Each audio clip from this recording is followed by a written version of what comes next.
Hi guys, welcome to the another session of probability. In this session, we will discuss about conditional probability and conditional event.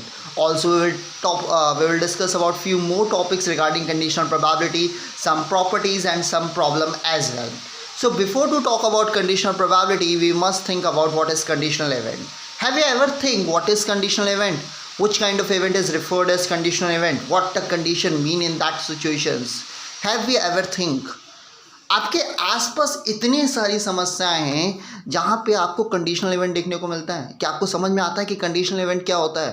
Basically conditional event उस event को कहते हैं जो किसी और event के होने या ना होने के कारण होता है, या किसी और इवेंट के होने या ना होने से उसके सर्टेन सेक्शन पे एक इम्पैक्ट पड़ता है और फिर हम उसी सर्टेन सेक्शन में इंटरेस्टेड होते हैं और उसकी प्रोबेबिलिटी निकालने के बारे में सोचते हैं। एक छोटा सा एग्जांपल लेते हैं कि मान लीजिए इंडिया और पाकिस्तान का मैच चल रहा है और इंडिया पाकिस्तान के मैच में हम ये जानना चाहते हैं कि कौन सी टीम जीतने वाली है। अगर वर्तमान वनडे और T20 टीम को देखा जाए तो जाहिर सी बात है इंडिया के जीतने के चांसेस काफ़ी ज़्यादा है। मान लेते हैं कि इंडिया के जीतने के चांसेस 90% है, पर एक सिचुएशन ऐसा आया कि पाकिस्तान ने भारत को टारगेट दिया है 250 का। 250 काफ़ी ईजी टारगेट है, इंडियन प्लेयर्स ईजिली उस टारगेट को अचीव कर सकते हैं, लेकिन पाकिस्तान की पेस बॉलिंग ने थोड़ा बहुत कमाल दिखा दिया है और भारत के 5 विकेट 100 रन पे गिर चुके हैं। Now India have 5 wickets to left and they have still have to score 150 runs and they still have 30 overs in their hand. ठीक है, पिच पे 2 प्लेयर मौजूद है जिनमें से एक विराट कोहली है और दूसरा मान लेते हैं हार्दिक पांड्या, रविंद्र जडेजा है। जैसे आप इन 2 प्लेयर्स को देखते हैं तो चांसेस अभी भी है, पर क्या अभी भी 80 से 90% जो शुरू में था क्या वो होगा? जाहिर सी बात है नहीं। अब चांसेस कम हो गए क्योंकि जब आपने 80-90% प्रेडिक्ट किया था तो आप सारे बल्लेबाजों के अच्छे या ज़्यादातर बल्लेबाजों के अच्छा खेलने के बारे में सोचा है, लेकिन जब 100 पे 5 गिर गया होगा तो जाहिर सी बात है कि ज़्यादातर बल्लेबाज फेल हुए होंगे आपके। और अगर ऐसे चांसेस आपको मिले कि ज़्यादातर बल्लेबाज चूँकि फ्लॉप हुए हैं और कुछ एक प्लेयर्स पे जब दबाव पड़ जाता है तो आपके चांसेस थोड़े से कम हो जाते हैं। अब थोड़ा सिचुएशन को और इम्प्रूव करते हैं। मान लीजिए कि इसी मैच में हार्दिक पांड्या और विराट कोहली ने बहुत बेहतर खेला और अगले 20 ओवर में ही 130-40 रन बना दिए, यानी आखिरी के 10 ओवर बचे हैं और अभी विराट कोहली और पांड्या दोनों आउट हो चुके हैं।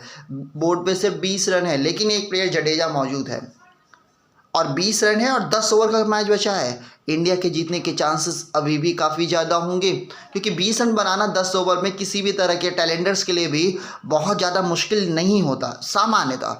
तो आपका जो परसेंटेज ऑफ चांसेस जो 100 पे 5 पे था वो फिर से बढ़ जाएगा। आप उसके बारे में सोचेंगे। तो इस तरह के इवेंट जहाँ पे आप सोचते हैं कि भैया एक सर्टेन कंडीशन में आप सोचते हैं कि वो इवेंट के होने या ना होने के बारे में सोचते हैं, तो that event is basically known as conditional event. और भी एक एग्जांपल लेते हैं। मान लेते हैं, ये एग्जांपल अक्सर मैं अपनी क्लासेस में भी देता हूँ कि मान लीजिए आपको मेरे लिए एक नई शर्ट खरीदनी हो। सपोज करिए any one of you are interested to give me a new shirt और a new jeans as well. आप भैया जींस या शर्ट खरीदने के लिए किसी ना किसी शॉप में जाएंगे। सपोज करते हैं बिग बाज़ार में हम लोग चले जाते हैं। अब आपको बिग बाज़ार में जाना है और मेरे लिए एक शर्ट पसंद करनी है। भैया बिग बाज़ार में कम से कम 1000 शर्ट होगी, उससे ज़्यादा ही होंगी, कम नहीं होगी। अब इन 1000 शर्ट में मेरे लिए कोई एक पर्टिकुलर शर्ट चूज़ करने की प्रोबेबिलिटी या कोई एक ऐसे शर्ट के बारे में, कोई शर्ट ए है, उसके चूज़ करने की प्रोबेबिलिटी कितनी होगी? 1/1000। यूजुअली जनरली हम जनरल मैथड से चल रहे हैं कि all shirts are equally likely to be chosen until unless we are not putting any condition. ठीक है, सबके सब इक्वली लाइकली जब तक हम कंडीशन पुट ना करें। पर जैसे ही आपको ये पता चला कि भैया सर को ब्लू कलर की शर्ट पसंद है, अब 1000 की 1000 शर्ट ब्लू कलर की तो नहीं होगी ना, उनमें से कुछ होगी कुछ नहीं होगी। मान लेते हैं इस 1000 में से 300 ही शर्ट ब्लू कलर की है और ए उनमें से ही है। ठीक है, यानी अगर मैं जाता तो इस ए को चुनता। ये सीधा सा मतलब कुछ इस तरीके से सोचिए कि अगर मुझे खरीदना होता तो मैं ए को खरीदता, पर आपको नहीं पता है कि मैं कौन सा खरीदता, तो आप ए को ही चुनते। इसकी प्रोबेबिलिटी शुरू में 1/1000 थी, पर जैसे ही आपको पता चला कि सर को ब्लू शर्ट पसंद है और ये ब्लू कलर की ही है, तो अब आपके चांसेस 300 हो गए। फिर किसी ने आपसे ये कहा कि सर को प्लेन शर्ट नहीं पसंद है, सर को चेक शर्ट पसंद है। दैट डिपेंड्स, हालांकि ऐसा नहीं है, प्लेन भी पसंद है, आप देना चाहे तो दोनों दे सकते हैं। फिर आपको समझ में आया और ये 300 की शर्ट घट के आराम से प्लेन या चेक में मान लेते इक्वली लाइकली है 150 हो गई। अब इसी शर्ट के चुनने की प्रोबेबिलिटी 150 हो जाएगी। अरे भैया शर्ट दे रहे तो शर्ट का नंबर भी तो जानेंगे। मान लीजिए किसी ने कह दिया सर के शर्ट का नंबर 40 है, उम्मीद है कि आप लोग नोट कर रहे होंगे। तो शर्ट का नंबर अगर 40 है तो आप 40 नंबर की शर्ट प्रेफर कराएंगे। अब 150 की 140 नंबर की थोड़ी होगी भाई, मान लेते हैं कि इसमें से 20 ही हो केवल, ठीक है। अब इस ए के सिलेक्ट होने की प्रोबेबिलिटी 1/20 हो गई। इसी तरीके से तो जो हर एक बार जब कंडीशन लगाए ना तो प्रोबेबिलिटी बदल गई और यूजली कम हो गई या सॉरी यूजली बढ़ गई। बेसिकली कंडीशनल प्रोबेबिलिटी या बेसिकली कंडीशनैलिटी जो करता है वो कंडीशनैलिटी बेसिकली आपके सैंपल स्पेस को रिड्यूस करता है, ठीक है। और not only the sample space but आपके फेवरेबल इवेंट को भी रिड्यूस करता है। अरे भैया जरा लॉजिकली सोचिए, जो 40 नंबर की शर्ट इधर होगी वो 40 नंबर की शर्ट बाकी 700 में भी तो होगी, तो उसको भी रिड्यूस कर रहा है। ऐसा नहीं कि केवल टोटल इवेंट को रिड्यूस कर रहा है, फेवरेबल को भी कर रहा है। फ़र्क इससे पड़ता है कि किसको ज़्यादा करता है, उससे ही आपके कंडीशनल प्रोबेबिलिटी में ज़्यादा इम्पैक्ट पड़ेगा। और भी कई सारे एग्जांपल आपके सामने देखने को मिल सकते हैं जहाँ पे आप कंडीशनल प्रोबेबिलिटी या कंडीशनल इवेंट की बात करते हैं। मान लीजिए एक इवेंट ए के बारे में सोच रहे हैं और वो इवेंट ए है कि सपोज करते हैं कि ए मान लेते हैं कि player A will not play match on Monday। एक इवेंट ए है कि एक प्लेयर ए है जो आने वाले मंडे को एक मैच खेलने वाला है, कोई भी मैच हो सकता है, क्रिकेट, फुटबॉल, हॉकी, जो आपको रखना है वो रख दीजिए। Will not play a match on Monday, Monday को मैच नहीं खेलेगा। और जाहिर सी बात है मंडे को मैच है तभी इसके बारे में बात कर रहे हैं। पर इसकी संभावना, आप इसमें प्रोबेबिलिटी ऑफ ए सोचिए कि क्या चांसेस है कि प्लेयर ए मंडे को मैच नहीं खेलेगा, उसकी संभावना। और फिर एक इवेंट ए बी है कि player A fall sick on Sunday. तो भैया एक इवेंट है बी कि player A will fall sick on Sunday, मतलब अब जरा समझिए, एक इवेंट आपको पता चल गया कि क्या चांसेस है कि प्लेयर ए मंडे को मैच नहीं खेलेगा, लेकिन प्लेयर के मंडे को मैच खेलने की जो भी प्रोबेबिलिटी हो, लेकिन अगर आपको ये पता चल जाए कि वो संडे को बीमार है तो उसके मंडे को खेलने की प्रोबेबिलिटी, यानी कि ए गिवन बी, इसे कहते हैं ए गिवन बी, जिसका मतलब होता है you are thinking about A when B has already happened, ठीक है। सो उस हिसाब से अब जरा सोचिए प्लेयर ए मंडे को मैच खेलने की प्रोबेबिलिटी जरा सोचिए जब वो संडे को बीमार है, या ना खेलने की प्रोबेबिलिटी जब संडे को बीमार है, जाहिर सी बात है ज़्यादा होगी कंपेरेटिवली टू ए। रैंडमली किसी प्लेयर के किसी दिन ना खेलने की प्रोबेबिलिटी उसकी बीमारी के अगले दिन ना खेलने की प्रोबेबिलिटी से तो कम ही होगी। कि भाई आप लोग के भी अपने कॉलेज जाने की प्रोबेबिलिटी मंडे को, अभी नहीं, लॉकडाउन जो ओवर हो जाए तब की बात कर रहे हैं, कि मंडे को आपके मंडे को आपके कॉलेज जाने की ना जाने की प्रोबेबिलिटी और संडे को अगर आप बीमार हैं और तब आपके मंडे ना जाने की प्रोबेबिलिटी में फ़र्क तो होगा ही, ठीक है। सोमवार को मुझे खांसी हो जाएगी तब उसकी प्रोबेबिलिटी, और शनिवार को मुझे बुखार है तो मंडे तक मुझे खांसी हो जाएगी उसकी प्रोबेबिलिटी। हालांकि काफ़ी एब्सर्ड केसेस है बट इट एक्चुअली एग्जिस्ट, ऐसे कई सारे सिनेरियोज आते हैं, ठीक है ना। ज़रा सोचिए, बहुत से ऐसे एग्जाम्पल्स होते हैं, ज़रा समझिए।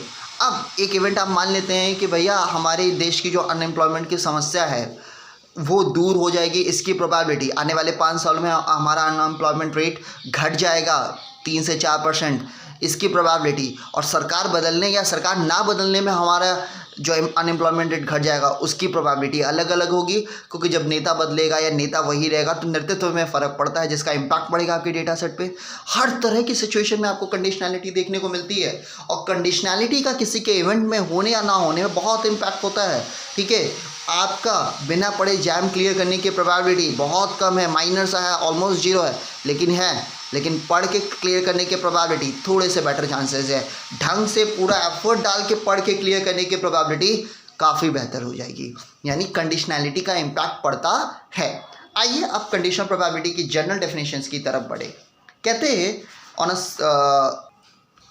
Late A and B are two events in a sample space S,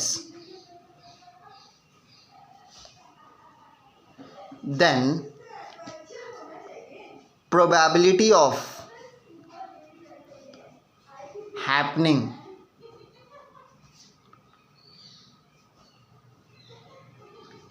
of event A when B has already happened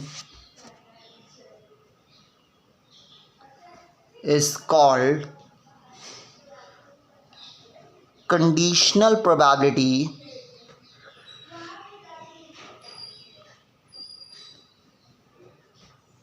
of A given B.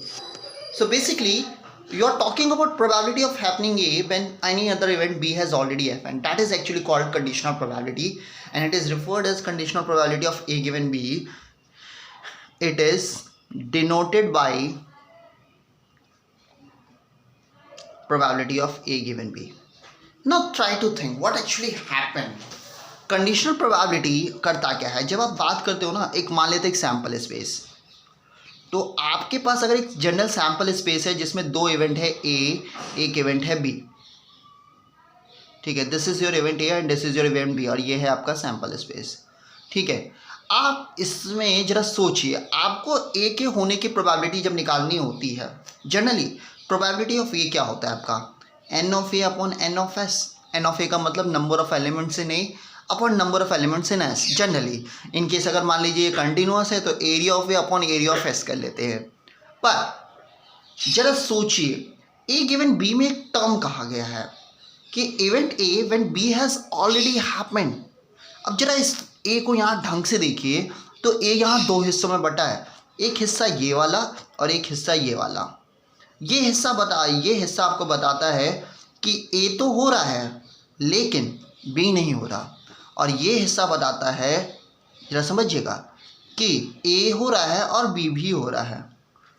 अब जरा समझिए, आपसे कह रहा है कि B has already happened, B already हो चुका है, और अगर बी ऑलरेडी हो चुका है तो लॉजिकली सोचने की कोशिश कीजिए कि अगर बी ऑलरेडी हो चुका है तो अब आपका सैम्पल स्पेस ये रह ही नहीं जाएगा। आप केवल उन्हीं इवेंट्स के बारे में सोच सकते हैं जिसमें बी भी हो, ठीक है। ए के बारे में सोचना है जब बी हो चुका है, तो यानी जब भी आप ए के बारे में सोचोगे तो उस हिस्से को ही ले सकते हो जो बी में आता हो, क्योंकि अगर आपने ये हिस्सा ले लिया, मान लीजिए अगर आपने कहा प्रोबेबिलिटी ऑफ ए में इधर का केस ले लिया, तो ये इवेंट होगा जिसमें बी ना होने की बात होगी, तो भैया वो आपका जो प्राइमरी स्टेटमेंट है कि बी हैज़ ऑलरेडी हैपेंड, उसको तो कैंसिल आउट कर देगा ना। तो जब भी आप probability of A given B की बात करोगे तो इसका जो फेवरेबल केसेस होगा, favourable cases to conditional event A given B is basically, तो favourable cases to conditional event A given B के बारे में सोचेंगे तो ए के बारे में सोचना जब बी हो चुका है, तो इसके लिए फेवरेबल केसेस क्लियरली होगा कि सिर्फ ये वाला हिस्सा हो सकता है। क्यों? क्योंकि ये हिस्सा ए के होने के बारे में बात कर रहा है जब बी हो चुका है। आप इस हिस्से की बात कर ही नहीं सकते ए के होने के लिए, क्योंकि फिर वो बी हैज़ ऑलरेडी हैपेंड वाला टर्म यहाँ से वैनिश्ड आउट हो जाएगा, यानी आपका फेवरेबल केस बन जाएगा n of A intersection B. ना टोटल केसेस, ठीक, सो हम बात कर रहे तो total case favourable cases to A given B होगा n of A intersection B. Total cases की जब बात करेंगे तो लॉजिकली सोचिए भाई, आप लॉजिकली क्या सोचेंगे, टोटल केस क्या होगा, यानी कि जिस केसेस में ए आ सकता था। अब जरा सोचिए ए कहाँ कहाँ हो सकता था, मतलब सैम्पल स्पेस क्या होता है कि ए कहाँ कहाँ हो सकता था, हमने ये कहा, तो आपके लिए टोटल केस ये हो जाएगा। क्यों? क्योंकि बी पहले हो चुका है, मतलब आपको कहीं से भी एलिमेंट ले, आपको उस केवल वही हिस्से लेने थे जो बी के अंदर से आ रहे थे, यानी वो यहाँ से हो सकते थे, यहाँ से हो सकते थे, कहीं से भी हो सकते थे, तो आपका सैम्पल स्पेस रिड्यूस हो गया बी का। तो याद रखिएगा कि कंडीशनैलिटी reduces the sample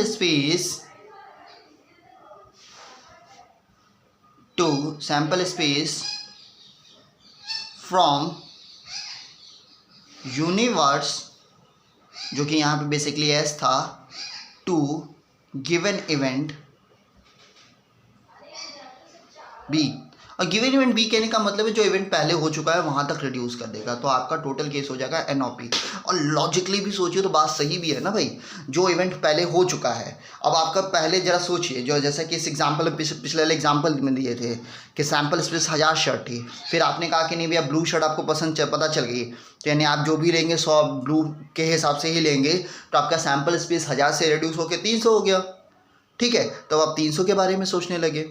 ठीक, अब आप अपना इवेंट उस 300 में देखने लगे जहाँ पहले 1000 में देख रहे थे, यानी अपने इवेंट ए को 300 में देखने लगे जहाँ पहले आप 1000 में देख रहे थे, फिर और रिड्यूस किया तो और छोटा हो गया।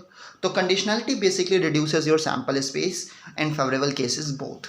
तो पहले वो सैम्पल स्पेस को रिड्यूस करता है, फिर उस इवेंट का जो नया सैम्पल स्पेस है उसमें उसका कितना पार्ट आता है उसको डिनोट करता है। तो अगर ढंग से देखें तो पहले आपका सैम्पल स्पेस रिड्यूस हो गया इस बी तक, और आपका फेवरेबल केस रिड्यूस हो गया बी के उस हिस्से तक जहां पे आपका वो इवेंट आ रहा था, यानी कि सिर्फ ये, इसका कोई औचित्य नहीं।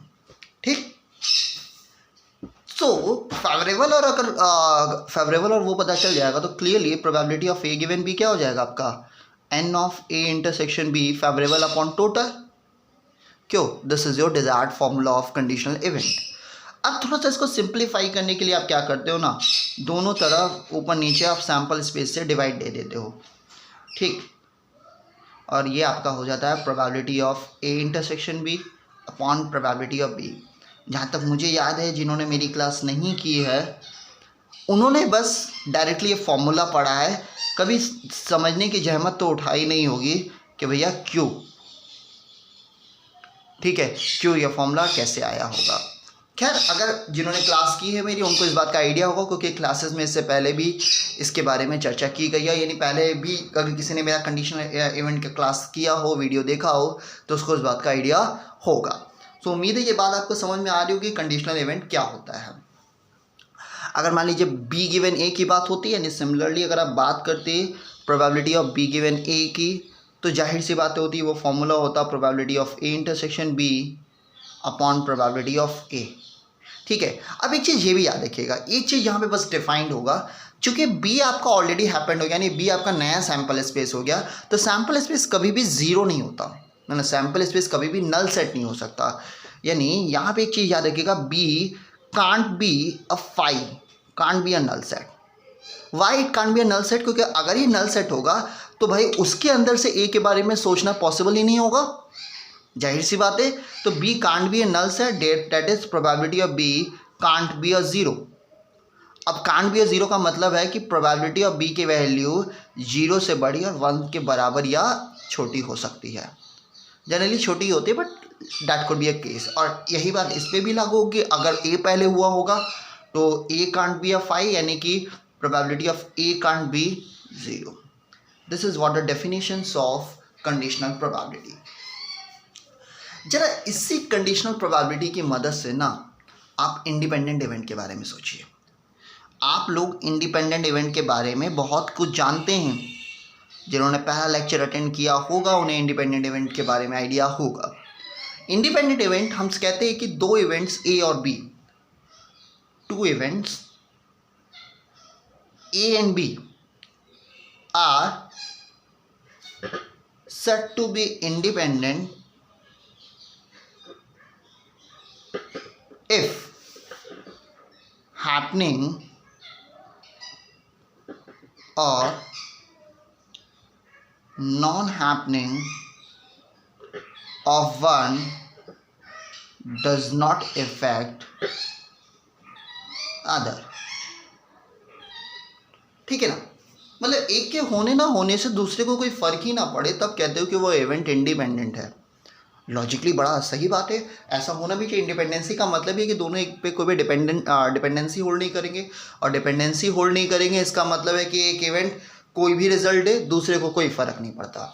ऐसे कई सारे इवेंट आपके सामने मिले थे, जैसे आप दो सिक्के उछाल रहे हैं तो दोनों सिक्के पे जो आउटकम होते हैं वो इंडिपेंडेंट होते हैं।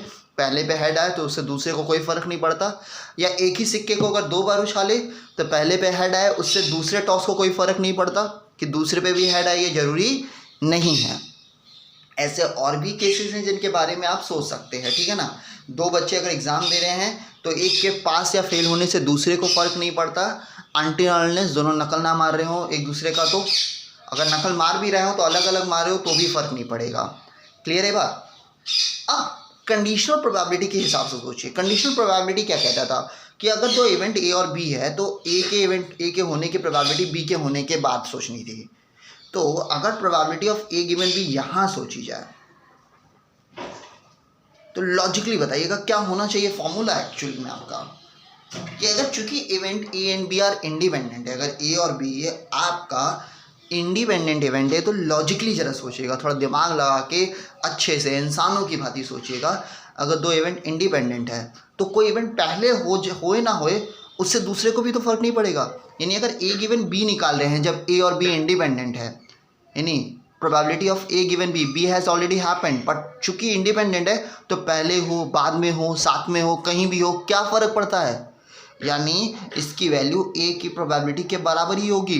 ध्यान रखिएगा, ये जो है ना ये है प्रोबेबिलिटी ऑफ ए, ठीक है, और ये भी है प्रोबेबिलिटी ऑफ ए। दोनों प्रोबेबिलिटी ऑफ ए है। फर्क ये है कि ये तब है जब we has happened,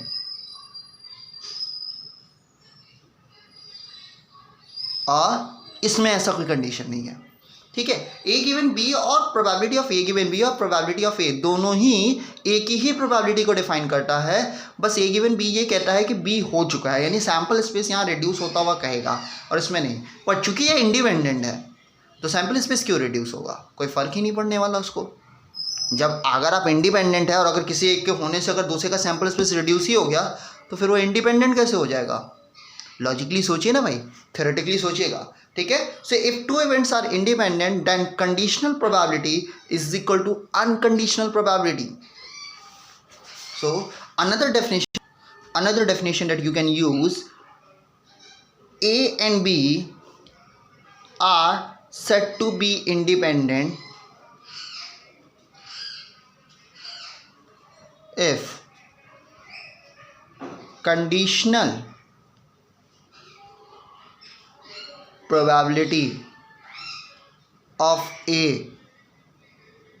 given B is equal to unconditional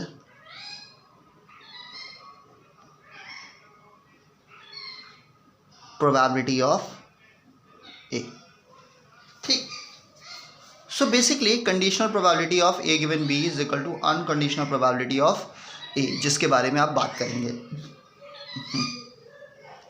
यानी कि probability of A given B is equal to probability of A, क्योंकि इसमें कंडीशन लगाने की आवश्यकता नहीं है।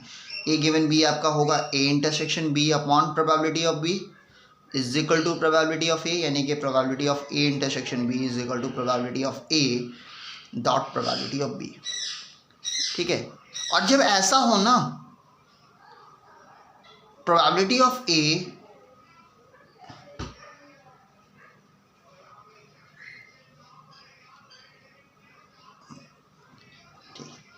आपको ये देखने को मिलेगा।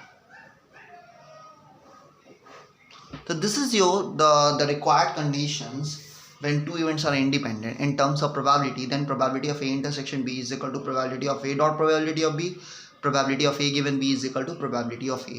Unconditional probability of any event is equal to conditional probability with respect to other element जिसके साथ आपको इंडिपेंडेंस चेक करना है। तो ये सारी चीज़ें कहलाती है आपकी कंडीशनल प्रोबेबिलिटी और इंडिपेंडेंट इवेंट। आइए कुछ एक प्रॉब्लम्स देखा जाए जिसमें कंडीशनल प्रोबेबिलिटी का यूज़ किया गया होगा।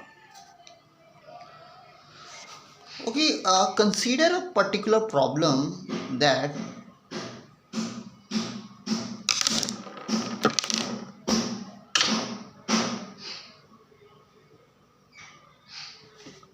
consider an experiment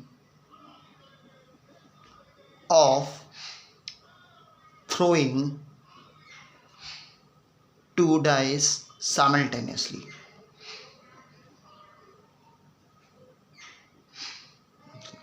ठीक, let us consider an experiment of throwing two dice simultaneously and let A and B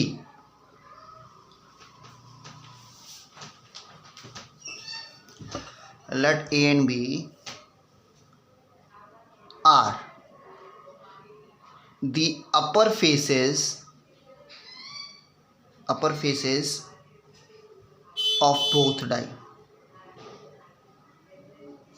ठीक है, आप दो डाई का एक एक्सपेरिमेंट ले लीजिए जहाँ पे आप दो डाइस थ्रो कर रहे हैं और ए और बी उसके अपर फेसेस मान लेते हैं। यानी यहाँ पे क्लियर है कि ए की वैल्यू 1 2 3 4 5 6 मिलेगी, बी मिलेगा आपका 1 2 3 4 5 6। ठीक है, और आपका जो ए बी है मतलब जो सैम्पल स्पेस होगा, क्योंकि दोनों हैं तो 1 1 1 2 से 1 6 2 1 2 2 से 2 6 और इसी तरीके से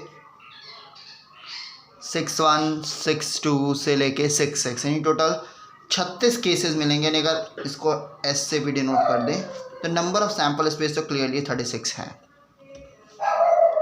ठीक है, अब जरा समझते हैं या दिमाग लगाते हैं, या फिर ए और बी इसका अपर फेस बोल दिया, थोड़ा गलत बोल दिया। सैम्पल स्पेस आप ये मत लीजिए, द स्टूडेंट भी कंसीडर ये मत लीजिए, बस लीजिए कि थ्रो अगर दो एक्सपेरिमेंट थ्रो करे, इवेंट थोड़ा और अलग सपोज करते हैं, थोड़ा सा कॉम्प्लिकेटेड सपोज, तो इवेंट थोड़ा कॉम्प्लिकेटेड सा सपोज करते कि let A be the upper face on first die.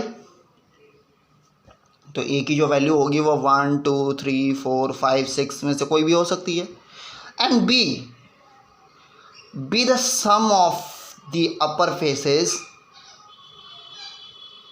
Of both die ले लेते हैं।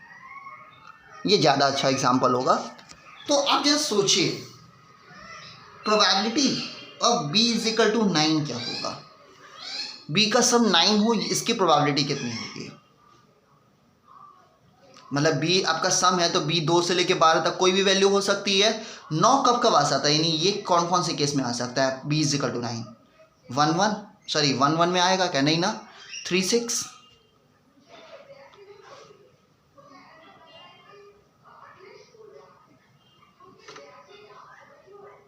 ओके 3 6 4 5 5 4 ये तो 9 आने की प्रोबेबिलिटी कितनी है। सिंपल सी बात है, प्रोबेबिलिटी ऑफ 9 आने की प्रोबेबिलिटी आपको कितनी मिलेगी, आपको सिंपली सी मिलेगी 4/36, दैट इज 1/9। लेकिन अगर आपसे ये कह दिया जाए कि what is the probability of b is equal to 9 when a is equal to even number. आप कह रहे हो कि दोनों का सम 9 है लेकिन a आपका इवन नंबर होना चाहिए। ए इवन नंबर कहने का मतलब ये है, आपका जरा लॉजिकली सोचिएगा ना, A should be an even number, इसके बारे में आपको बात करनी है तो आप जरा उसके बारे में सोचिए कि क्या प्रोबेबिलिटी है कि अगर ए इवन नंबर हो तो सम 9 आ जाए। Try to think and then obtain the probability. तो आप इसको निकालोगे कैसे, आप निकालोगे b is equal to 9 intersection a is equal to even number upon probability a is even number.